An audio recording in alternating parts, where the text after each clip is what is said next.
everyone, my name is Shivani and welcome to Anant IAS। तो 19th of January का daily news analysis के पहले जो हमारा एजुअल डिस्कशन होता है उसको हम शुरू करते हैं। जिसमें हमारे पास 3 आर्टिकल हैं द हिंदू के, जिसमें पहला है वायरल न्यूट्रिशन के बारे में, एक बड़ी स्टडी आई है माइक्रोब्स के बारे में, उसको समझेंगे। साथ ही साथ इको सेंसिटिव जोन पे एक अच्छा एक्सप्लेनर है द हिंदू का, उसको देखेंगे। और एक हमारे पास डेटा पॉइंट है, उसको भी देखेंगे। साथ ही साथ और भी आर्टिकल हैं, आज ऐसी बात नहीं है, बट फिर भी वो आर्टिकल्स ऑलरेडी हम कई बार उनको डिस्कस कर चुके हैं, उनके व्यू पॉइंट्स को देख देख चुके हैं। जो ये आर्टिकल है इनका व्यू पॉइंट थोड़ा अलग है, इसलिए उसको अपनी स्टडी में हम लोग आज डिस्कशन में इन्वॉल्व करेंगे। तो पहला आर्टिकल है वायरल न्यूट्रिशन के बारे में, जो एक काफी अच्छी स्टडी निकल करके आई है, जिसको समझना जरूरी है और यूपीएससी के एस्पेक्ट से इंपॉर्टेंट है हमारे साइंस और टेक वाले पॉइंट में। और साथ ही साथ प्री के लिए भी बहुत इंपॉर्टेंट है। जीएस ट्री का पार्ट कवर कर रही है और प्री का पार्ट भी कवर कर रही है। इसको ध्यान से समझेंगे, ऐसे क्वेश्चंस पहले भी क्रिएट हुए हैं। सो एक नई स्टडी रिवील करती है कि जो माइक्रोब्स होते हैं नरिश्ड बाय कंज्यूमिंग वायरस, मतलब माइक्रोब्स मतलब जो छोटी छोटी जीव जंतु जिनको देखना मुश्किल होता है, बड़े भी होते हैं पर माइक्रोब्स की बात हो रही है, वो नरिश कर सकते हैं वायरस को कंज्यूम करने के बाद। तो अभी तक तो हमको सिर्फ यही पता था कि अगर वायरस को कंज्यूम करा जाता है डायरेक्टली और इनडायरेक्टली तो वो घातक होता है। बट इस स्टडी से ये समझ में आ रहा है, जो नेब्रास्का लिंकन यूनिवर्सिटी में कंडक्ट कराई गई है, कि जो the particular genus of plankton, जो प्लैंकटन होते हैं, जो पान जो सी जो समंदर में रहते हैं प्लैंकटन, उनमें से एक हल्टेरिया नाम का प्लैंकटन है, जो ग्रो करता है, डिवाइड करता है वायरस को कंज्यूम करने के बाद।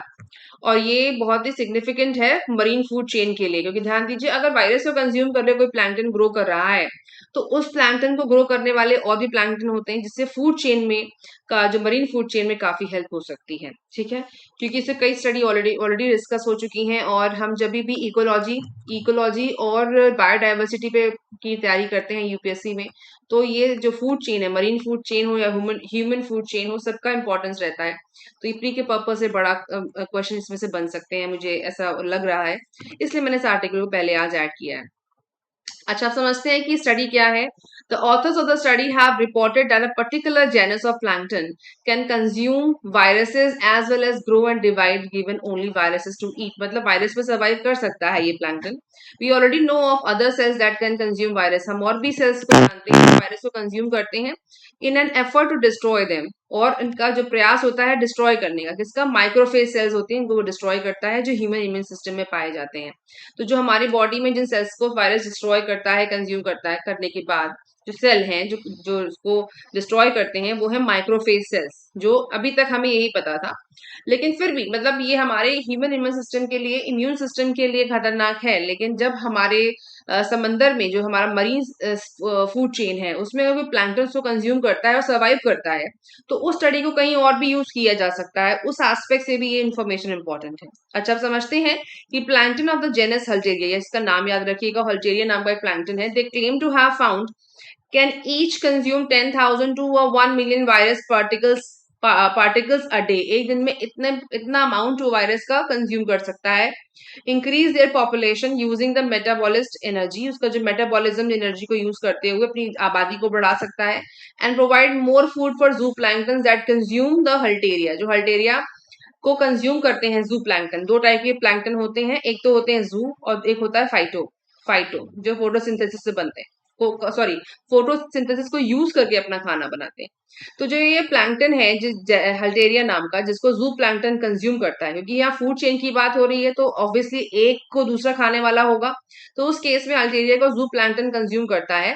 तो ये मरीन फूड चेन के लिए फायदा है, क्योंकि हल्टेरिया तो वायरस में सर्वाइव कर रहा है और इसको खाने वाला जू प्लैंक्टन इसको खाने सर्वाइव कर रहा है। तो जू तुम्हारा जो फूड चेन है, मरीन फूड चेन है, उसमें फायदा होगा। ठीक है, अब समझते हैं कि प्लैंक्टन एक्चुअली क्या होते हैं। प्लैंक्टन आर माइक्रोस्कोपिक ऑर्गेनिज्म, ठीक है, बहुत ही छोटे, जिसको माइक्रोस्कोप में देखा जा सकता है। That can only move with the current, जो पानी के फ्लो के साथ ही मूव करते हैं, उनको खुद से मूव करने के लिए उनके पास कोई फैसिलिटी नहीं होती है। और उनकी बॉडी पे सिलिया नाम के फर लगे, फर जैसी एक आकृति होती है बालों के आकार की, इससे आप ये सपोज करिए हल्टेरिया है, इसके ऊपर से रेशे से होते हैं जिससे मूव करता है। ठीक है, बहुत छोटी से माइक्रोस्कोपिक ऑर्गेनिज्म होते हैं। और इनको sometimes they can beat some of the cilia to jump short distances, तो कभी कभी अपने सिलियास को डेट करके या ओवरराइड करके जंप करते हैं, मतलब जब मूव मूव करने के लिए इसी का प्रयोग करते हैं, अपने इनके खुद का कोई फ्लो या एक्टिविटी नहीं है, ये पानी के साथ मूव करते हैं। टाइप ऑफ प्लैंकटन, एक प्लैंकटन बताया जा रहा है कि फाइटो प्लैंकटन होता है, जैसे अभी हमने समझा कि जू प्लैंकटन होते हैं जो हल्टेरिया नामक प्लैंकटन को खाते हैं, साथ ही साथ जो फाइटो प्लैंकटन होते हैं ये सर्वाइव करते हैं फोटोसिंथेसिस पे, और ये पानी की ऊपरी सतह पे होते हैं। जो फाइटोप्लैंक्टन होते हैं पानी की ऊपरी सतह पे होते हैं, और जू प्लैंक्टन होते हैं पानी की निचली सतह पे होते हैं, और ये नीचे रहने वाले माइक्रोब्स को खाते हैं, जिसमें से हाल्टेरिया नाम का एक प्लैंक्टन भी है। ठीक है, नाउ कंज्यूमिंग और करती कंज्यूम करते क्या है, carbon dioxide among other compounds through photosynthesis, तभी उनका नाम फाइटो है। Small fish and larger plankton called zooplankton eat phytoplankton for their nutrition, they are in turn eaten by larger fish and so forth, मतलब ये food chain है, एक किसी और को खाता है, कोई किसी और को खाता है। तो जो फाइटोप्लैंक्टन है उनको कौन खाता है, जू प्लैंक्टन, और जू प्लैंक्टन जो है वो किसको खाते हैं, वो हमारे हल्टेरिया नामक जो अभी प्लैंक्टन है जो वायरस पर सर्वाइव करता है उसको भी खाते हैं। तो इस तरह का एक फूड चेन है हमारे हमारे पूरी पूरी ओशन साइकिल में, तो उसको यहाँ पे हाईलाइट किया जा रहा है, जो एक बड़ा अचीवमेंट है। ठीक है, अब थोड़ा पिक्चर की हेल्प से समझ लेते हैं कि एक्चुअली किस किस चीज की बात हो रही है। तो अब देखिए फाइटोप्लैंक्टन है, ये छोटे छोटे यहाँ पर आप देख रहे हैं जो फोटोसिंथेसिस की माध्यम से पानी की ऊपरी सतह पर रहते सर्वाइव करते हैं, और जू प्लैंक्टन ये है। ठीक है, ये पिक्चर मुझे मिली है बायो रेफरेंसेस से, आप चेक कर सकते हैं।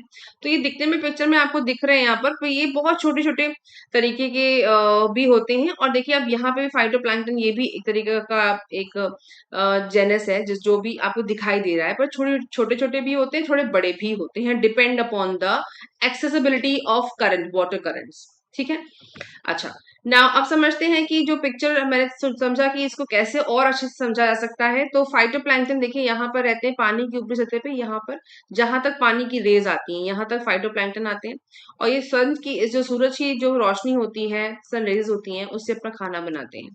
और जो हमारे जो जू प्लैंक्टन होते हैं देखिए वो नीचे की सतह पे यहाँ पर है, जो ऑर्गेनिक मैटर है यहाँ पे, ये जू प्लैंक्टन ये हल्टेरिया को भी खाते हैं, जो यहाँ पे एक एक माइक्रो जो अभी हल्टेरिया को भी खाते हैं जो हमारा प्लैंक्टन है, और ये नीचे की सतह पर रहते हैं।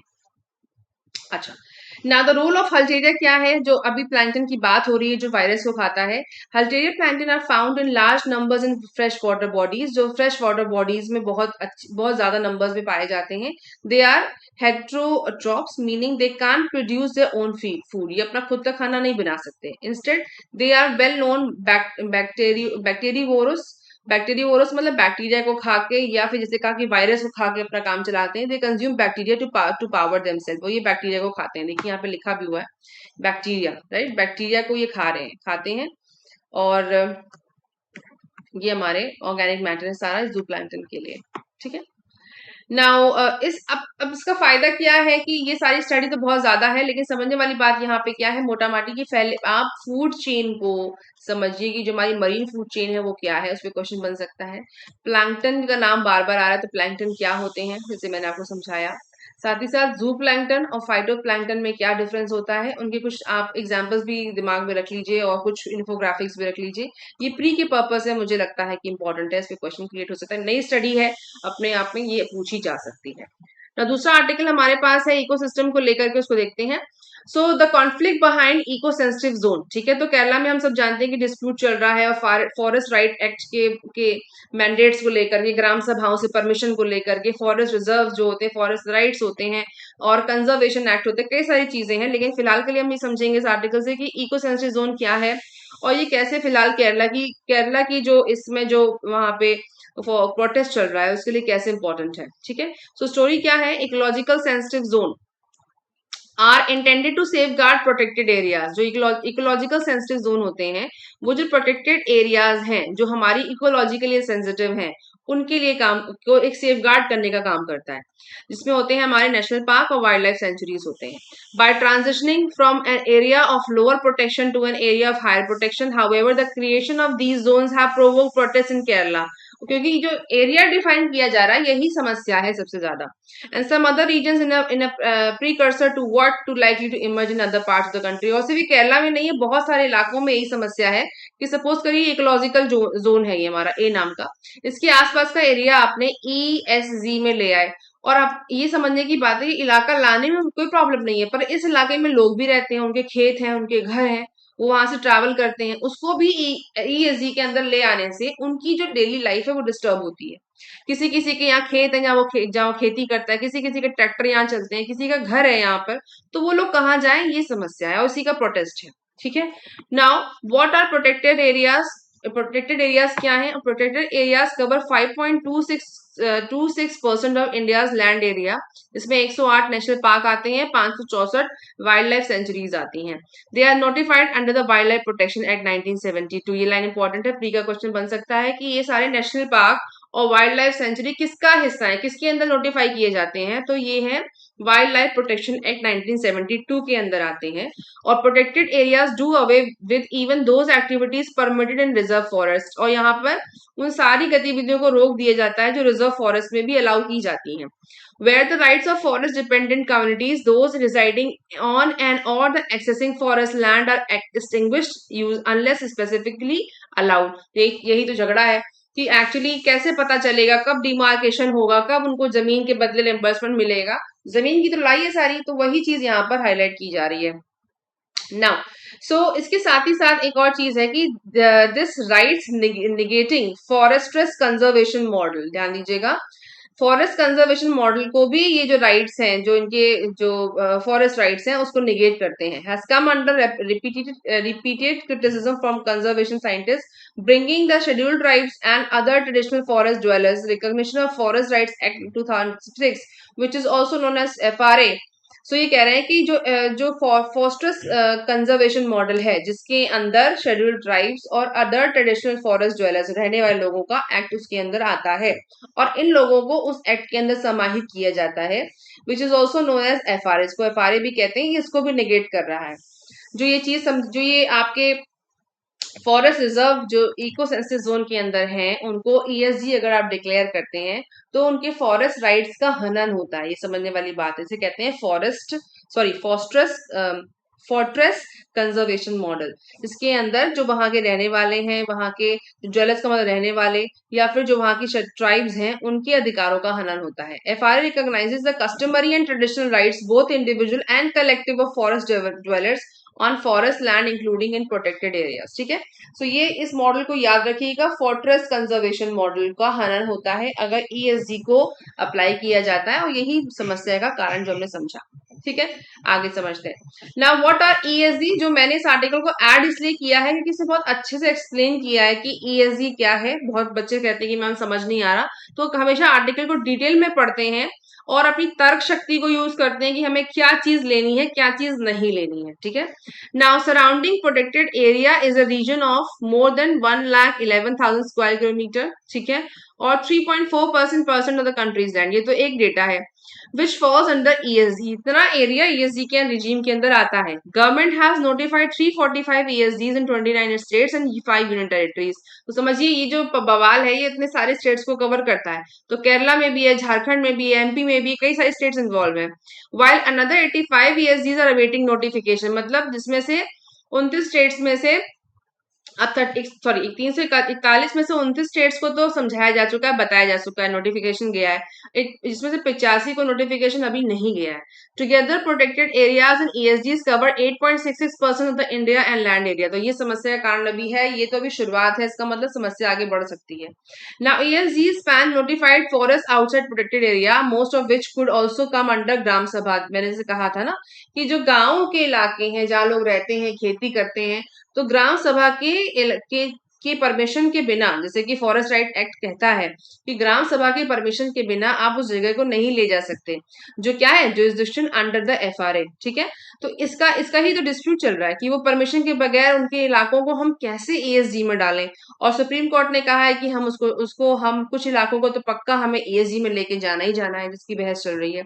अभी डिमार्केशन नहीं हुआ है केरला में, लेकिन प्रॉब्लम यहीं पर है।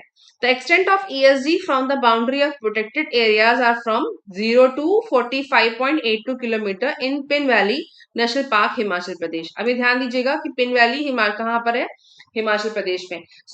जो प्रोटेक्टेड एरियाज होते हैं उनकी कोई सेट डेफिनेशन नहीं है, जैसे उन्होंने कहा कि 0 से लेकर के 45.82 किलोमीटर तक की रेंज हो सकती है। 15 states have ESG exceeding 10 kilometre, और कह रहे हैं कि 15 ऐसे स्टेट्स हैं जिनकी ESG की लिमिट 10 किलोमीटर से ज्यादा है। तो अगर आप बोले कि ये एरिया सेंसिटिव है, उसके आसपास का इलाका सिर्फ 10 किलोमीटर ही हम कवर करेंगे, तो ऐसा कोई पक्का स्टैंडर्ड नहीं है। वो 0 से लेकर के 45.82 किलोमीटर के बीच का बाउंड्री हो सकती है जहां पे प्रोटेक्टेड एरिया को बनाया जा सकता है। ठीक है, नाउ अब समझते हैं व्हाट इज द प्रॉब्लम। अब जो इसके साथ की प्रॉब्लम कहां पर है कि जो अदर पार्ट्स हैं, अदर स्टेट्स की, जैसे बोला जा रहा है इसमें आंध्र प्रदेश है, छत्तीसगढ़ है, हमारा गुजरात है, हिमाचल प्रदेश है, झारखंड है, Madhya Pradesh, Maharashtra, Odisha, Rajasthan, Telangana fall within the schedule areas notified under the fifth schedule of the constitution. जो पांचवा शेड्यूल है कॉन्स्टिट्यूशन का, उनको ये सारे इलाके इस एरिया के इस स्केड्यूल के अंदर आते हैं। Such schedules area cover over 11% of the country's land area and the thickly forested and mountains। इसमें एक सवाल पहले पूछा भी गया था प्री में कि एक्चुअली कितना फॉरेस्ट एरिया कवर है और कितने एरिया जहाँ पे सदाबहार वन पाए जाते हैं, कहाँ पर जहाँ पर जंगल पाए जाते हैं, कितना जंगल का कवरेज है। तो ये सारे डेटा भी कभी कभी प्री में पूछे जाते हैं और मेंस के लिए तो इम्पोर्टेंट है ही, क्योंकि जो इको सेंसिटिव जोन का जो मुद्दा है, क्योंकि देख रहे हैं मुद्दा इतना ज्यादा है, जंगल जमीन की इतनी लड़ाई है, तो मेंस में पूछा जाने की पूरी पॉसिबिलिटी है। They are preponderantly populated by scheduled tribes. और जो यहाँ के जंगल है, ध्यान दीजिएगा, जहाँ पे जंगल ज्यादा है तो वहाँ ट्राइब्स भी होंगी, कुछ रीजन में ज्यादा है, कुछ रीजन में कम है, उनको भी नोटिफाई किया गया है। President under article notified by the President Article 244 where the provision of the Panchayat extension to the scheduled areas PESA 1966 apply। तो 1966 जो पैसा का जो एक्ट है, panchayat extension to scheduled areas 1966 में भी उनको उस प्रोविजन के तहत 244 आर्टिकल में उनको नोटिफाई किया गया, क्योंकि जैसा कि FRA कहता है कि आप वहां के लोगों को अवगत कराइए, फिर ग्राम सभा से परमिशन लीजिए, तभी उस इलाके को आप अंडर कंट्रोल ले सकते हैं। ठीक है, बट जो कंजर्वेशन रूल है वो कहता है कि नहीं, ऐसा नहीं है, सरकार के पास अथॉरिटी है, वो ले सकता है, जरूरी नहीं कि ग्राम सभा से हर बार पूछना है। राइट, द पैसा recognises habitation level from sabhas to be competent to safeguard and preserve community resources on forest and revenue land in scheduled areas। ठीक है, सो क्योंकि बताना जरूरी है, क्योंकि ऑब्वियसली हम उनके इलाके को लेकर के रेवेन्यू होल्डिंग एरिया में लेके जा रहे हैं, जिसकी वजह से डिस्प्यूट चल रहा है। ठीक है, तो आइडिया तो हमको आगे की एक्चुअली प्रॉब्लम कहाँ है, तो हमने दो चीज समझी कि इको सेंसिटिव जोन क्या हो सकता है और कौन कौन से इलाके इससे इम्पैक्टेड हैं। हाँ, आपके लिए इंपॉर्टेंट क्या है कि पैसा के नॉर्म्स को क्लियर कर लीजिए, FRA के नॉर्म्स को क्लियर कर लीजिए, और साथ ही साथ फॉरेस्ट कंजर्वेशन रूल्स हैं जो सरकार जिसको आगे लेके आती है, उसको भी आप क्लियर कर लीजिए। एक फोल्डर बनाइए, उसमें इन तीनों को अलग अलग लिख लीजिए और समझ लीजिए कौन सी माय मिस्टेक कौन सी मिनिस्ट्री इसको देखता है और क्या एक्चुअली इसके रूल्स हैं। जैसे कि कहा जा रहा है कि MOEFCC has shown to inclination to amend the Indian Forest Act 1927, the Wildlife Protection in 1972। और यही तो हिंड्रेंस है, अगर उनके नियमों को चेंज कर दिया जाएगा, जैसे कि हमारी मिनिस्ट्री समझ रही है और इन्वायरमेंट मिनिस्ट्री कह रही है कि इन्वायरमेंट और फॉरेस्ट कंजर्वेशन के लिए, तो उस केस में अगर उनमें परिवर्तन कर दिया जाता है तो फिर तो बहुत बड़ा चेंज होगा ना, तो डिस्प्यूट बढ़ सकता है। तो उस केस में आप तीनों ही चीजों को अपने नोटिफिकेशन में ले आइए और इसमें स्पेशली इसके लिए अलग से नोट्स बनाइए जो आपके प्री और मेंस दोनों को कवर करें। ठीक है, नाउ अब समझने वाली बात है कि how exactly were the ESG implemented, कहाँ ESG इम्प्लीमेंट किए गए हैं। 2002 वाइल्ड लाइफ कंजर्वेशन स्ट्रेटेजी के हिसाब से land within 10 kilometre of the boundaries of protected areas to be notified as ecologically fragile zone under section 3 to 5 of the environment protection 1986 के हिसाब से। मतलब 2002 वाइल्ड लाइफ कंजर्वेशन स्ट्रेटेजी और ecologically fragile zones के section के हिसाब से जो एनवायरमेंट प्रोटेक्शन 1986 का एक्ट है कि आपको 10 किलोमीटर तक का एरिया क्या करना है, प्रोटेक्टेड एरिया में लेकर के आना है। और MOEFCC was to take steps to protect the environment by regulating and required prohibiting industries operations and processes. ठीक है, तो उन्होंने रेगुलेट करने के लिए हमारे मिनिस्ट्री ने काम भी किया है, इंडस्ट्रीज को भी प्रोहिबिट किया है और ऑपरेशन और प्रोसेस को भी कम किया है। Rule 516 provided for environmentally compatible land use in areas around protected areas. ठीक है, तो डेफिनेशन ये है कि ये सारे इलाके इम्पैक्ट होते हैं कंजर्वेशन स्ट्रेटेजी के हिसाब से, साथ ही साथ फ्रजाइल जोन जो है उसके और उस एक्ट के हिसाब से जो कहते हैं एनवायरमेंट प्रोटेक्शन 1986, और हमारी सरकार ने एनवायरमेंट मिनिस्ट्री ने काम भी किया है। In 2005, National Board for Wildlife decided to delineate site-specific ESDs to regulate specific activities instead of prohibiting them. Therefore, in May 2005, the MOEFCC asked the state and UTs to propose ESD. तभी क्योंकि ये एक तरीके का डिलिनिएशन से एक तरीके का डिस्प्यूट पैदा हो गया, जिसकी वजह से 2005 में मिनिस्ट्री ने कहा कि स्टेट्स को, यूटीज को, कि आप खुद ही अपने इलाके को डिफाइन करिए, वहां पे वाइल्ड लाइफ कॉरिडोर बनाइए, प्रोटेक्टेड एरियाज बनाइए और हमको फिर इन्फॉर्मेशन दीजिए, क्योंकि ये गाइडलाइंस हमारी एनवायरमेंट मिनिस्ट्री ने स्टेट्स को दी थी। ठीक है, अब फटाक से देख लेते हैं कि इसमें कह रहे हैं कि what has led to the protest, और प्रोटेस्ट का कारण क्या है।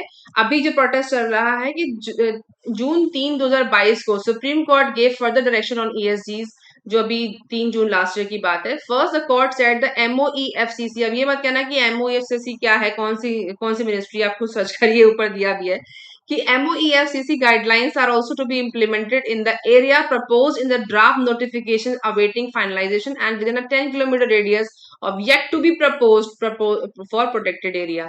So 10 किलोमीटर का जो एरिया है उसको फाइनल करना और उसको प्रोटेक्टेड एरियाज के डिमार्केशन के लिए अभी नोटिफिकेशन क्या है, अवेटिंग है, इसका फाइनलाइजेशन अभी हुआ नहीं है, पर ऐसा माना जा रहा है। Now, the court also allowed states to increase or decrease the minimum width of ESD, और उन्होंने क्या कहा कोर्ट ने कि ये स्टेट के ऊपर डिपेंड करता है कि वो अपने 10 किलोमीटर के रेडियस को कम और ज्यादा कर सकते हैं।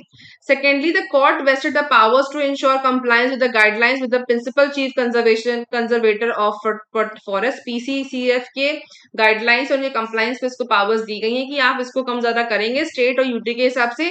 और PCCF was to make a list of all structure within the ESG and report it to the Supreme Court within 3 months, is yet to be done. अभी हुआ नहीं है। The court also ordered that no permanent structure would come up for any purpose within an ESG, क्योंकि इतना protest चल रहा है जिसकी वजह से इसको अभी रोका गया है। जो प्रिंसिपल चीफ कंजर्वेटर होंगे फॉरेस्ट के, उनको ये राइट दिया गया है कि आप जगह को कम ज्यादा कर सकते हैं, रेडियस को 10 किलोमीटर का दायरा है, और साथ ही साथ जो स्टेट्स होंगी वो फाइनल इंफॉर्मेशन कोर्ट को देंगी, जिसको अभी दिया नहीं गया है। और जो स्ट्रक्चर है ESG का, उसकी जो रिपोर्ट है वो कोर्ट को जानी है स्टेट्स की परमिशन से। ठीक है ना, ये है हमारा फिलहाल का प्रोटेस्ट। पूरी कहानी आप इसको हिंदू की वेबसाइट पे जाके दोबारा अगर पढ़ना चाहें आप पढ़ सकते हैं, पर मेरे हिसाब से जो जिस्ट है वो यही है।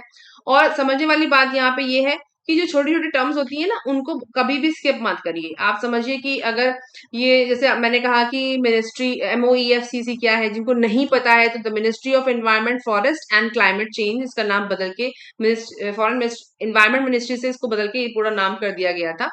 और इन्होंने 2009 में इटसेल्फ है that doing so would mean handling over least 4 lakh square kilometre की जगह को इन्होंने इंडिया के फॉरेस्ट एरिया में कवर करने की बात बोली थी। ये तो एक FRA का इम्प्लीमेंटेशन है। तो मेरे हिसाब से आप FRA कंजर्वेशन रूल्स मैंने आपको कहे वो, साथ ही साथ आप हमारा जो अभी फिलहाल का जो एक्ट चल रहा है 1986 का वाइल्ड लाइफ प्रोटेक्शन का, उसको आप गो थ्रू कर लीजिए। ग्राम सभा, ठीक है, और उसके साथ जो इकोलॉजिकल एरियाज हैं उनकी जो डेफिनेशन है जो आप जिससे तैयारी करते हैं उसमें भी इसको ऐड कर लीजिए, क्योंकि प्री और मेंस के लिए बहुत इंपॉर्टेंट आर्टिकल है। ठीक है, अब देखते हैं हमारा जो एक और डेटा पॉइंट है, fish and fries and daily diet of many north east and Goa. तो डेटा दे रहे हैं नेशनल फैमिली हेल्थ सर्वे के हिसाब से बिटवीन 2019 से लेकर 21 तक का, जिसमें देखिए हमारा जो खान पान कितना खराब हो चुका है। कुछ दिन पहले एक आर्टिकल भी आया था जिसमें कहा गया कि हम लोग हेल्दी खाना नहीं खाते हैं, फल फ्रूट सब्जी नहीं खाते हैं, सिर्फ अनाज खाते हैं। अब यहाँ पे देखिए फ्राइज कितना बढ़ रहा है। देखिए रेड इलाका है, नॉर्थ ईस्ट का इलाका, वहाँ कितना फ्राइज, कितना तला भुना खाना खाया जा रहा है। और तो एक चार्ट हमें दिख रहा है, उसको पास से देखते हैं।